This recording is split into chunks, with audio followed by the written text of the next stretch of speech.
Salut à tous et bienvenue à la présentation de cette SMR28G Gen 4 de chez Begady, basée sur un modèle de chez EESC. Pour commencer, un grand merci à Begady pour son soutien dans la réalisation de cette vidéo.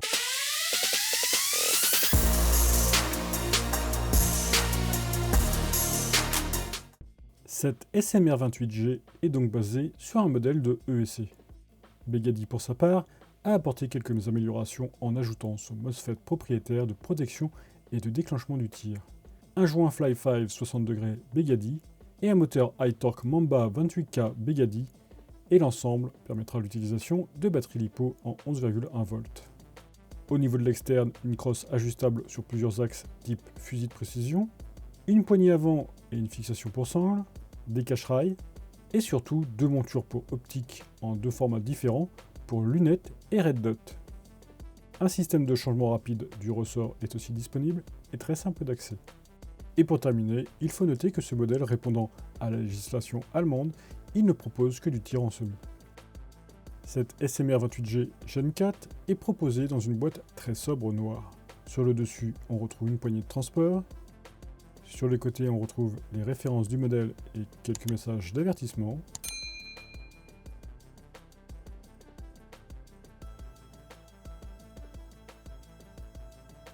En ouvrant la boîte, on découvre pour commencer un test de tir réalisé par Begady et le manuel utilisateur. Il est générique et en anglais.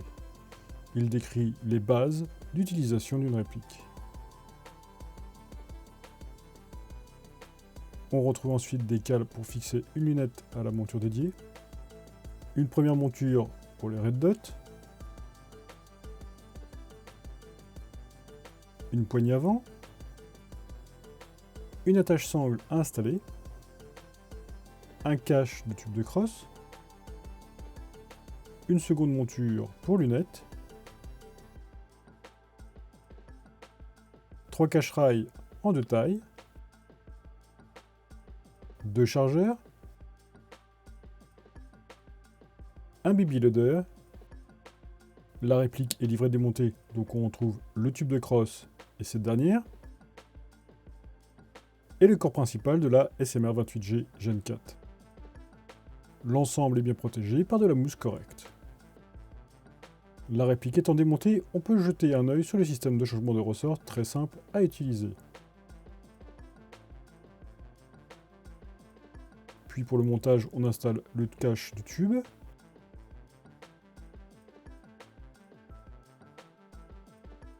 Puis on passe le câblage dans le tube et on pousse ce dernier sur le corps en le penchant d'un quart de tour, puis en le tournant dans l'autre sens pour le verrouiller une fois en place. Il ne reste alors qu'à visser la bague de blocage.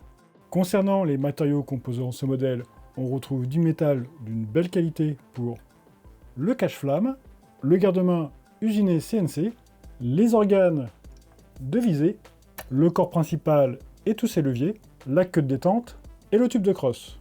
On retrouve un bon polymère pour la poignée pistolet, le cache-poussière et la crosse. La réplique propose plusieurs marquages.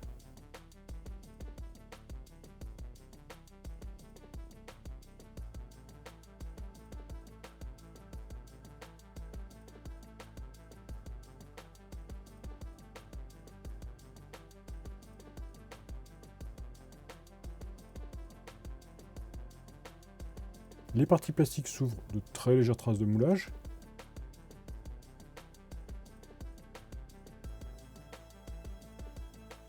À l'arrière de la crosse, on retrouve de chaque côté des boucles en métal pour sangle.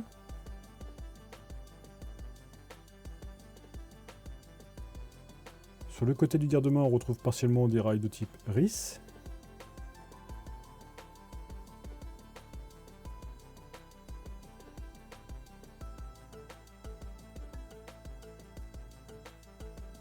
Sur le dessous, on retrouve un mix rail M-Lock à l'avant et RIS à l'arrière. Sur toute la longueur supérieure, on retrouve un rail de type RIS.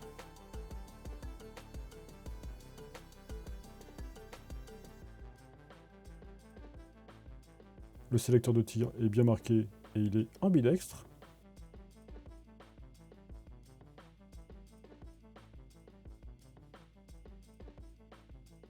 Une vis d'ajustement de la course de détente est disponible derrière cette dernière.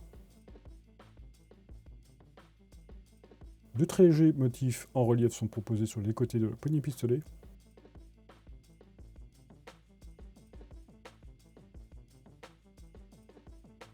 Pour ajuster le hop-up, il faudra tirer en arrière le levier d'armement. Le cache-poussière va alors basculer et la fausse culasse restera en position arrière, permettant l'accès à la roue de réglage. Le ball catch est donc fonctionnel sur ce modèle.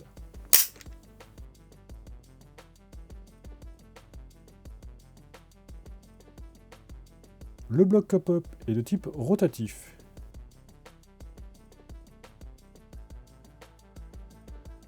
Le bouton d'assistance au rechargement est factice. La crosse est ajustable en longueur.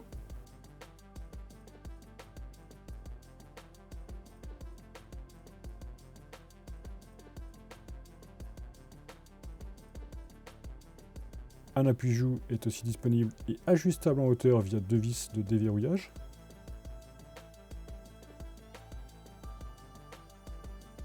Une roue de réglage à l'arrière permet de reculer le talon de crosse. Ce dernier se termine par un imposant pod en caoutchouc muni de stries en relief. Les éléments de visée sont de type flip-up et faciles à déployer.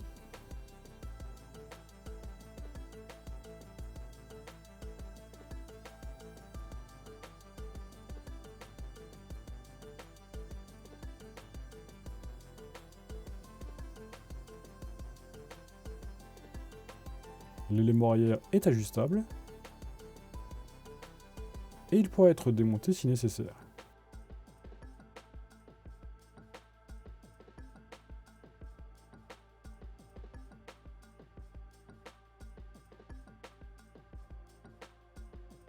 Le cache-flamme peut être dévissé pour accéder à un pas de vis de 14 mm anti-horaire.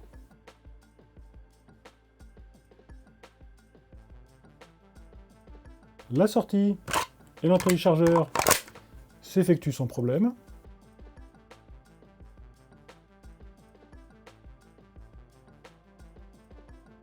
Le chargeur est d'une très belle qualité et propose une capacité en billes de 120 coups. De fausses munitions sont visibles et très bien reproduites. La batterie viendra prendre place dans le tube de crosse.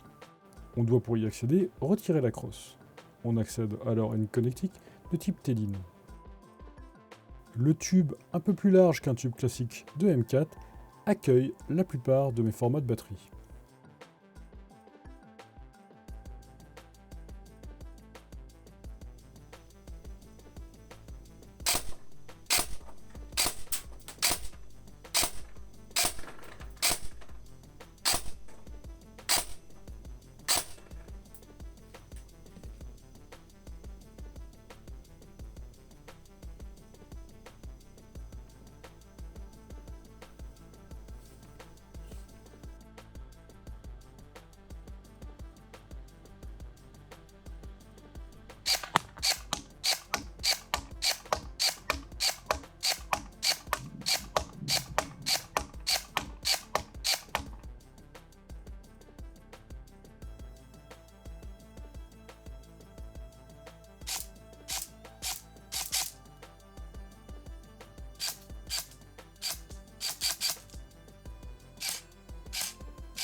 Pour conclure, ce modèle SMR28G Gen 4 est une très belle réussite.